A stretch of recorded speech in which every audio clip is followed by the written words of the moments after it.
What is up, you guys? Welcome back to Hue Loving Life. I'm excited because I am away from my home, but I promised you a Saturday reading, so I bought some new cards. And these are past life energy oracles. So basically, take what resonates and leave the rest behind. If there's something that makes you question yourself in a positive manner, then that's for you. If not, then, maybe glean some wisdom. Anyway, I intentionally asked, what was a past life like for whoever is watching this? And the first card I pulled was wealth, abundance, and entitlement. So it kind of shows that you possibly could have lived a very entitled life in the past, which might create in this present a feeling of not really wanting to work so hard or being aggravated that you don't have the wealth that you were once accustomed to.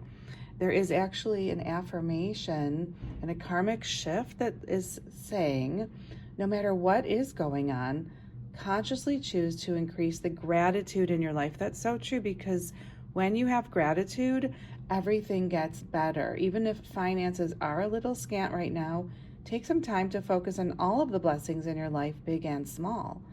Also, be more conscious of how you spend your money. In another lifetime, you might have not even had to think about it or look at price tags, right? Wealthy past lives can be a source of indiscriminate spending in this life. Yes, that's true. Make money choices that honor you, and increased blessings will come your way. Affirm, I open my life to all of the abundant blessings and wealth the universe has to offer.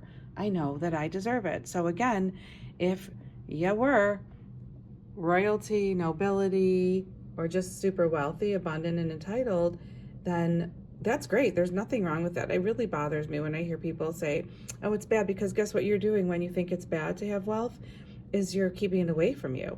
You're actually pushing it away. There's nothing wrong with having money, okay? And yes, if you have more, you can actually help people more too, which is one way to look at it if you are one of those people who frown upon it. The next card I pulled was expressive talents, creativity, and the arts. So basically, I asked, what's going on now that would be helpful? And it says, if you've been feeling like you want to move in a more artistic direction, then look at past life energy. Because if you come in with like this ability to, I don't know, play the piano really well, or you just like to, garden, or you have a good eye for landscapes, for instance, then maybe you were a landscape artist. You maybe did that. Maybe you made drawings, or maybe you even just literally worked in a garden somewhere. And so it's calling you to get your creative juices flowing again and doing something that, might be fun for you. It's kind of very gratifying when you pick up those old things that you used to do. I had a past life where I was a very big crafter, artsy person in a cabin in the woods with my grandmother, and we did lots of projects, and it's something I still do now, but I did not discover it until I was in my 40s, like again, and it's really relaxing to me.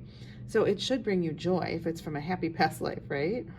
And the karmic shift for you from this card is, if you long to experience the beauty of your creative voice and vision, now is the time. You don't have to leave the routine of your daily life behind and run off to live in an art commune. Just look within, and the brilliant flame of divine light will guide your path.